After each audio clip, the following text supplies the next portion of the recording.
Halo Sobat Inspiratif, selamat datang di channel YouTube Kisah Inspiratif Kehidupan. Tempat di mana setiap cerita adalah sumber semangat dan harapan. Apakah Anda pernah merasa di titik terendah dalam hidup dan mencari secercah cahaya yang bisa membimbing Anda keluar dari kegelapan? Disinilah tempatnya. Kami menghadirkan kisah-kisah yang penuh dengan perjuangan, keteguhan hati, dan keberanian luar biasa.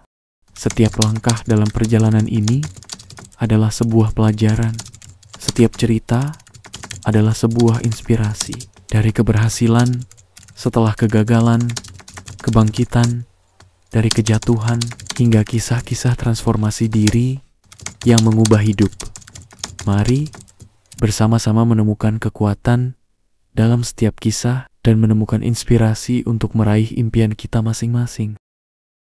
Di sebuah desa kecil yang damai, hidup dua sahabat yang sangat berbeda. Arman, seorang pemuda yang bijaksana dan penuh empati, selalu memperjuangkan apa yang dianggapnya benar. Dito, sahabatnya, memiliki pemikiran yang lebih pragmatis dan berpandangan bahwa dunia ini tidak selalu adil. Suatu hari, sebuah keputusan besar di desa mereka menguji pandangan hidup kedua sahabat ini. Sebuah tanah subur yang selama ini menjadi sumber kehidupan petani desa jatuh ke tangan seorang pengusaha luar dengan harga yang sangat rendah. Warga desa merasa marah dan kecewa. Mereka percaya bahwa tanah itu seharusnya tetap menjadi milik mereka. Arman merasa ini adalah ketidakadilan, sementara Dito berpikir bahwa transaksi itu sah dan tidak ada yang salah dengan itu. Namun,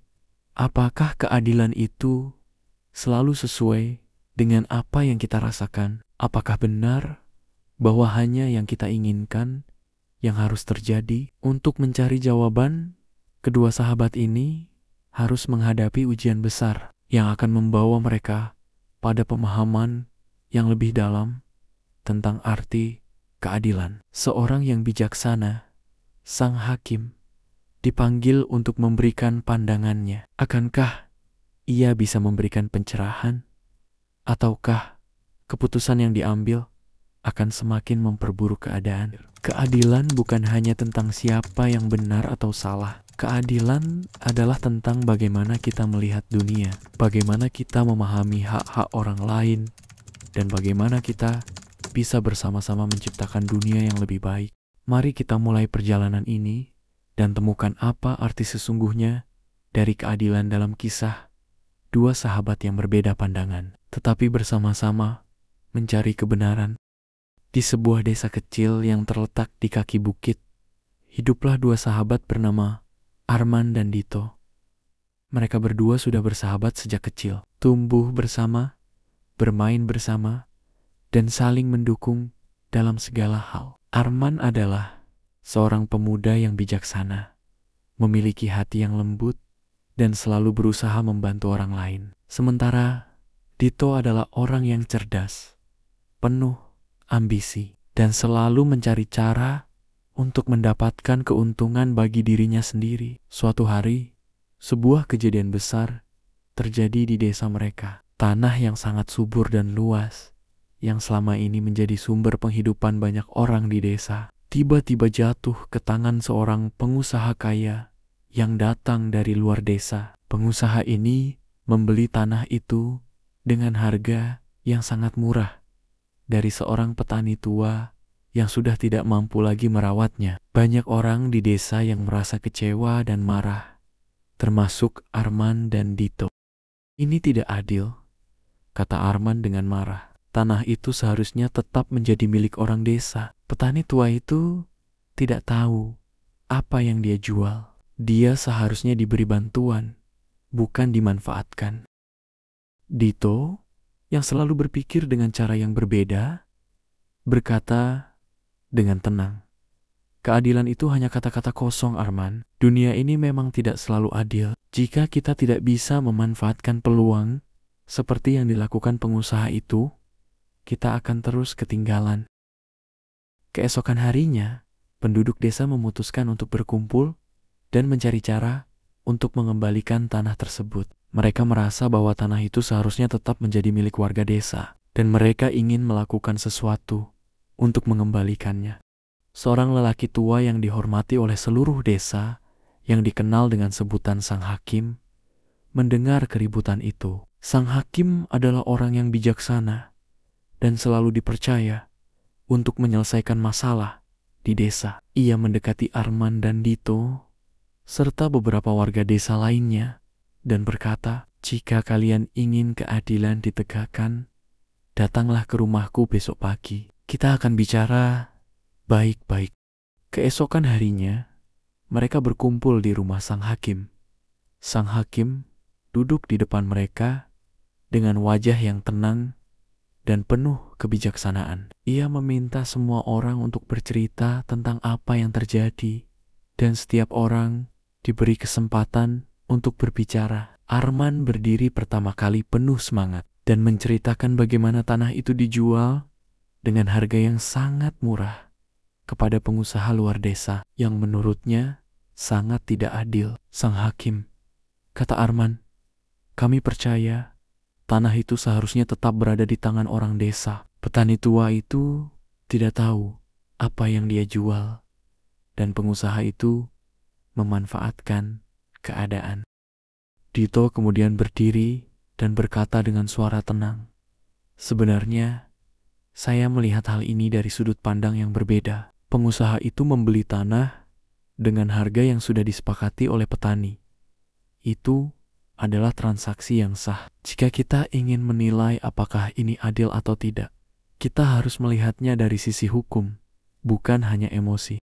Sang Hakim mendengarkan dengan saksama kedua pendapat itu. Ia kemudian mengangguk pelan dan berkata, "Keadilan bukan hanya tentang apa yang kita rasakan, benar atau salah. Keadilan adalah tentang memberikan setiap orang haknya, tanpa memihak dan tanpa terpengaruh oleh perasaan atau opini pribadinya." Ia melanjutkan, "Arman, kamu merasa bahwa tanah itu harus tetap di tangan petani karena kamu melihat adanya ketidakadilan dalam transaksi itu. Namun, Dito juga benar bahwa transaksi itu sah secara hukum. Tanah itu dibeli dengan harga yang sudah disepakati oleh kedua belah pihak. Jika kita hanya mengikuti perasaan kita bisa saja merasa bahwa sesuatu itu tidak adil.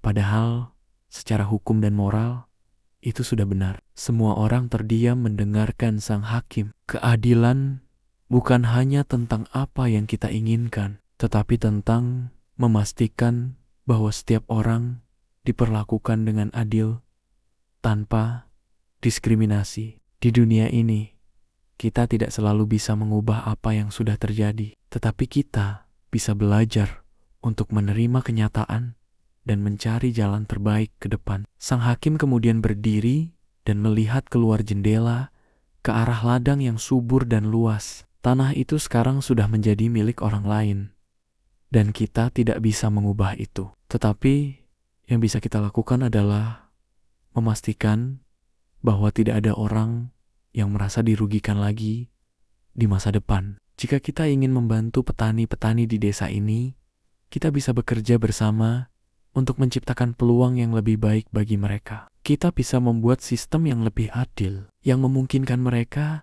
untuk mendapatkan harga yang wajar untuk hasil pertanian mereka. Arman dan Dito saling memandang. Mereka mulai memahami bahwa keadilan tidak selalu berarti mendapatkan apa yang kita inginkan, tetapi lebih kepada memastikan bahwa semua orang diperlakukan dengan adil sesuai dengan hak mereka.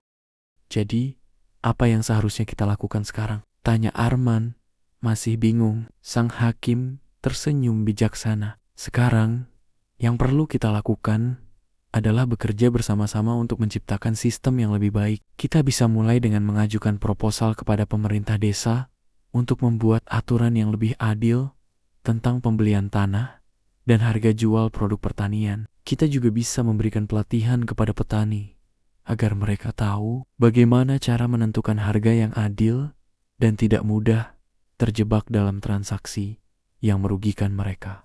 Dito mengangguk setuju. Saya pikir itu adalah langkah yang bijak. Keadilan bukan hanya tentang mengubah masa lalu, tetapi tentang bagaimana kita bekerja untuk masa depan yang lebih baik. Sejak hari itu, Arman dan Dito bersama dengan warga desa lainnya mulai bekerja keras untuk menciptakan sistem yang lebih adil. Mereka mengajukan proposal kepada pemerintah desa untuk membuat regulasi yang melindungi hak-hak petani dan memastikan bahwa transaksi tanah dilakukan dengan cara yang lebih transparan dan adil. Meskipun mereka tidak bisa mengubah apa yang telah terjadi dengan tanah tersebut, mereka belajar bahwa keadilan tidak selalu datang dalam bentuk yang kita harapkan. Terkadang, keadilan berarti menerima kenyataan dan bekerja untuk memperbaiki masa depan. Keadilan adalah tentang memberikan hak yang layak kepada semua orang, tanpa memihak dan tanpa rasa iri. Pesan moral dari kisah ini, keadilan bukanlah sekadar tentang apa yang kita rasa benar atau salah, tetapi tentang memberikan setiap orang haknya dengan cara yang objektif, tanpa terpengaruh oleh perasaan atau kepentingan pribadi. Dalam kehidupan, kita mungkin tidak selalu mendapatkan apa yang kita inginkan, tetapi kita bisa menciptakan dunia yang lebih adil dengan bekerja bersama untuk kebaikan bersama. Keadilan bukan hanya tentang masa lalu, tetapi juga bagaimana kita membangun masa depan yang lebih baik untuk semua orang, tentang bagaimana kita bisa melihat dunia dengan lebih bijaksana, memberi tempat bagi semua orang, dan bekerja bersama untuk kebaikan bersama. Terima kasih telah meluangkan waktu untuk mendengarkan kisah ini. Dan mari kita terus berusaha untuk hidup lebih adil, saling memahami, dan bekerja bersama untuk menciptakan dunia yang lebih baik untuk kita semua. Kami ingin mendengar pendapatmu. Apa arti keadilan menurutmu? Apakah kamu pernah menghadapi situasi di mana pandanganmu tentang keadilan berbeda dengan orang lain? Bagikan ceritamu di kolom komentar. Jika kamu merasa terinspirasi oleh kisah ini, jangan lupa untuk bagikan video ini dan memberikan like serta subscribe untuk lebih banyak cerita yang mengajak kita berpikir dan belajar bersama. Sampai jumpa di video berikutnya.